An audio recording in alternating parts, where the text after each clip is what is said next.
Hello, everyone. My name is Josh, and this is the team's recap.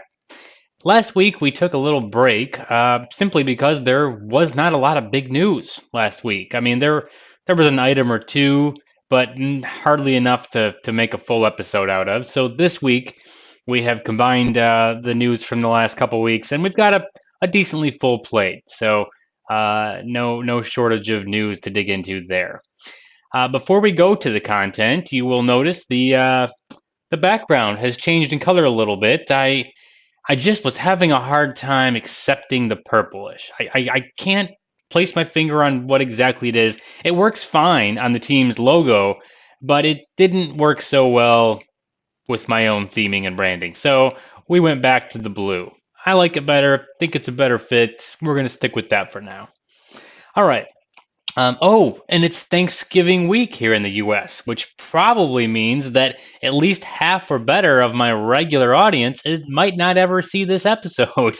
Many of you are taking the full week off. The other rest of you are taking the traditional Thursday and Friday for Thanksgiving and then the combined weekend. So a lot of us are going to be pretty sparse throughout this week. But yeah, it is what it is. Maybe you can come back and watch the episode next week, whatever works for you. All right, let's jump over to the content. Get rid of that. Okay. First up, Microsoft Teams and Office 365 education updates were rolled out last week. I think this was, the 13th, so about 8 days ago.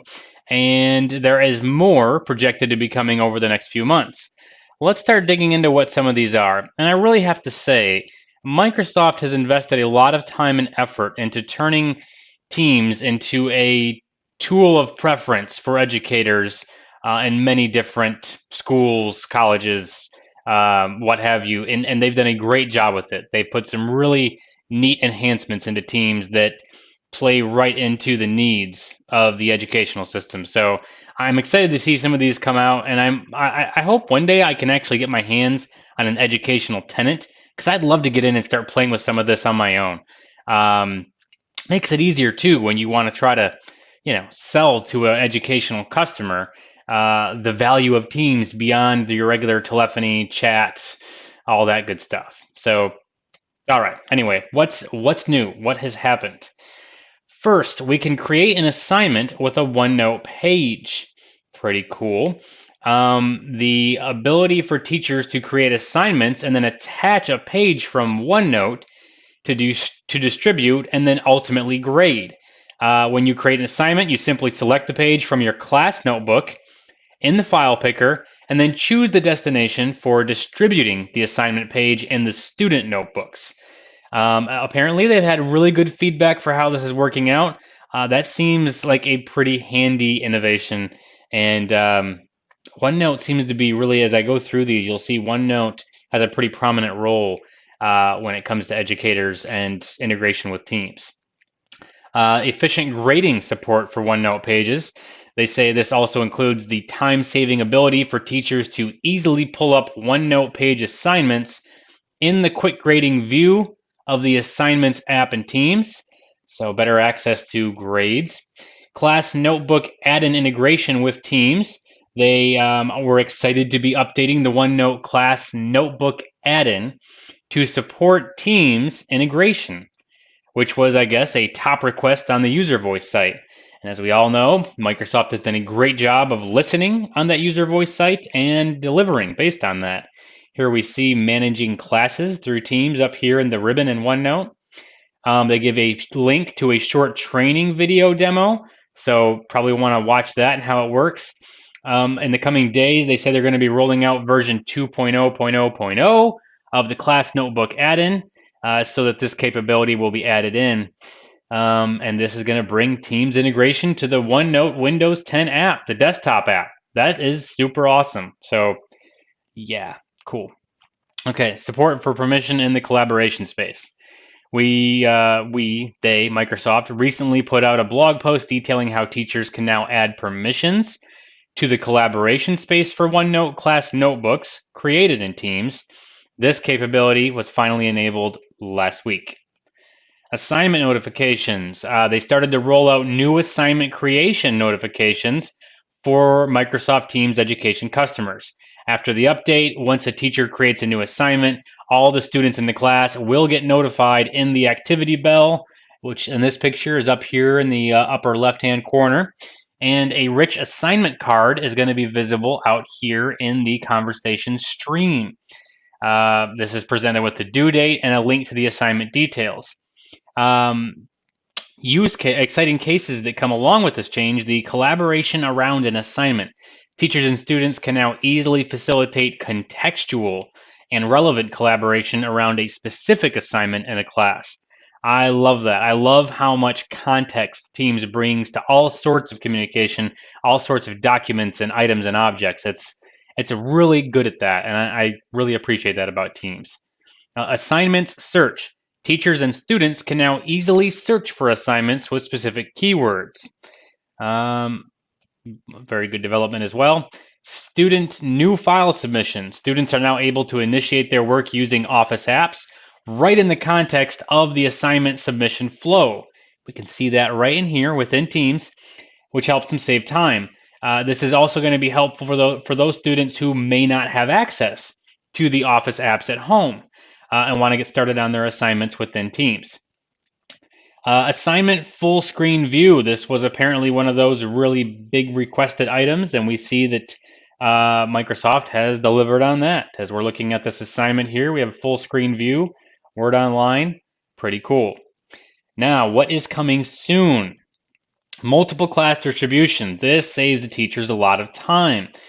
Previously, a teacher, they say how it works today, teacher would have to send every single class individually an assignment. This update allows teachers managing multiple classes to easily distribute the assignments all at once across multiple classes. They can then go in to individual classes and edit or delete assignments for those teams. Assignments on iOS and Android. There has been much given in iOS and in the mobile platform, really, for Teams. But one of the things that is coming is the ability to manage and view assignments within the mobile client. That'll be great for students on the go.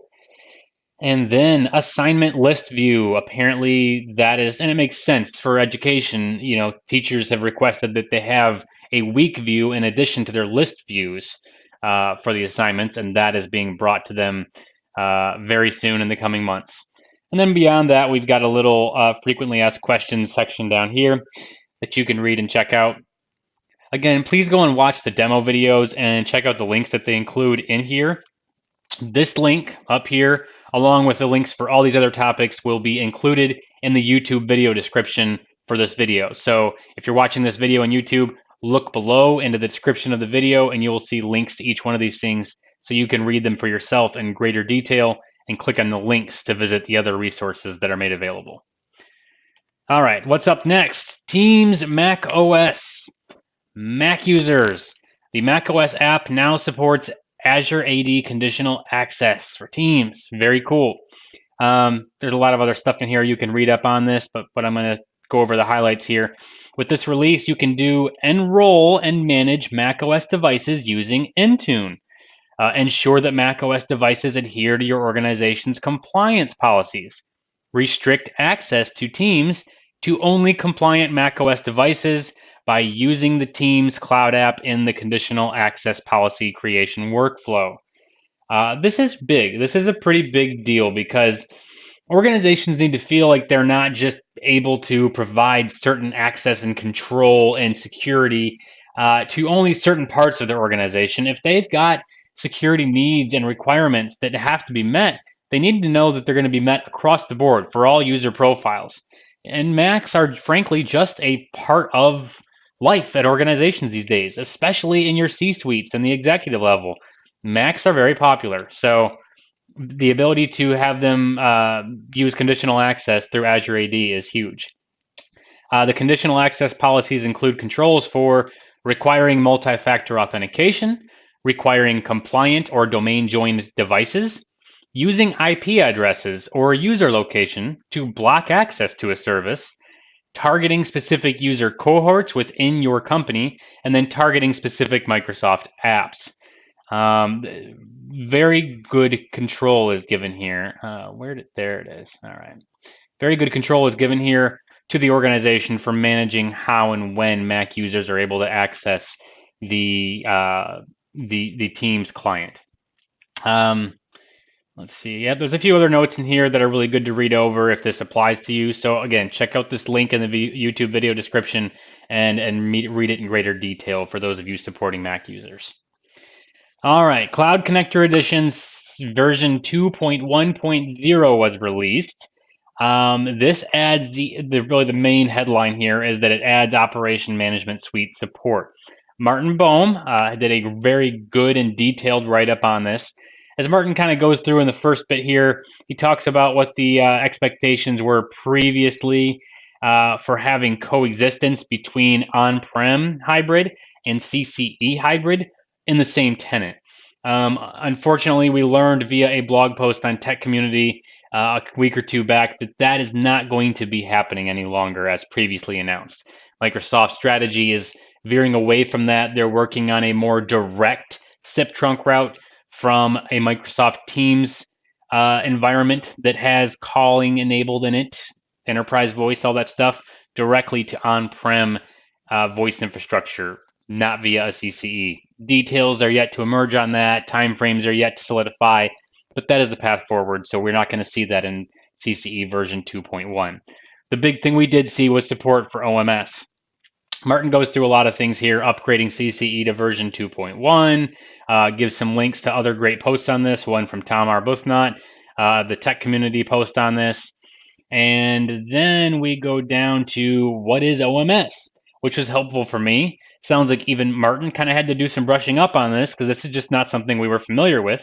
And he provides his findings from pricing details from OMS all the way down to what's available with it, an overview of it, an overview of log analytics. And this portion is really what's important for CCE users right here. Log analytics provides monitoring services for OMS by collecting data from managed resources into a central repository. You deploy an agent to the virtual machines running on CCE and then configure what to look for. You set alerts on the data that is collected and then view and report on that information. That is essentially what we're doing here as far as keeping an eye on our CCE deployments with OMS. This was a pretty big ask by a lot of admins having to manage and deploy CCE. He also notes that you can also collect from on-premises Windows or Linux and Azure Services and Data Collector APIs. So OMS is useful far beyond CCE if you're looking for a greater justification for purchasing OMS within your environment. Handy little breakdown of how this works exactly. It gives us some prerequisites for what you need, confirm prereqs, configure CCE for OMS, configure OMS, create alerts, goes down, a high level overview of how this all happens. Gives us some more links down here about upgrading CCE, et cetera, et cetera. So, like I said, very detailed post, very good overview. Thank you, Martin, for putting this together. And I strongly advise that if you are deploying CCE 2.1 at all, or your customers, you already have deployed CCE and they're going to be upgraded to 2.1, they might start asking about this, and you might want to know about it before they ask you. So, great post to read up on in more depth. Finally, Compliance Manager Preview is now here. Now, I know this is not really Skype for Business or Microsoft Teams specific, but it is Office 365 and Azure as a whole, and it is a very important topic for many organizations, especially large ones that have a number of compliance and regulatory requirements that must be met. It is important to note that Compliance Manager, and let me preface all this by saying this is not my area of expertise. I don't deal with a whole lot of regulatory issues, compliance requirements at a very high level I have, but this dives a bit deeper on managing each of those controls for different compliance structures. And it's a little beyond the normal things that I'm used to doing. But I took a look at this Compliance Manager, clicked through it. Most importantly, watch this demo video. Please watch that. It really breaks down how this is useful and what you can do with it. about 6 minutes or so long. This is a very promising and good tool. At the time of preview, it provides, let's see, they say here, some dashboard that summarizes Microsoft's and your organization's control implementation progress for Office 365 across various standards and regulations, such as the EU GDPR, or General Data Protection Regulation, ISO 27001, and ISO 27018.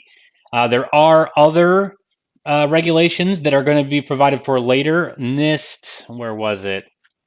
NIST Special Publication 853, as well as further enhancements to come with increasing the depth of recommended actions for your GDPR program and providing additional evidence to support Microsoft's compliance to the GDPR. Really important stuff for a company's buy-in to Office 365 and the Microsoft Cloud in general when there are requirements to be met. So look for a lot more to come to this in 2018. Read through this, click on the links, check this out. There is very good information in Microsoft. Because they're in preview, they are seeking feedback. Make sure to give feedback where you see an area that could be bettered. But pay close attention to this. This little blurb is very important. Compliance Manager is a dashboard that provides a summary of your data protection and compliance stature and recommendations. The tool actually makes recommendations, specific guidelines for how to comply with different requirements of a regulation to improve data protection and compliance. This is a recommendation, and it is up to you to evaluate its effectiveness in your regulatory environment prior to implementation. This line is key if you're not very familiar with all this. Recommendations from Compliance Manager should not be interpreted as a guarantee of compliance.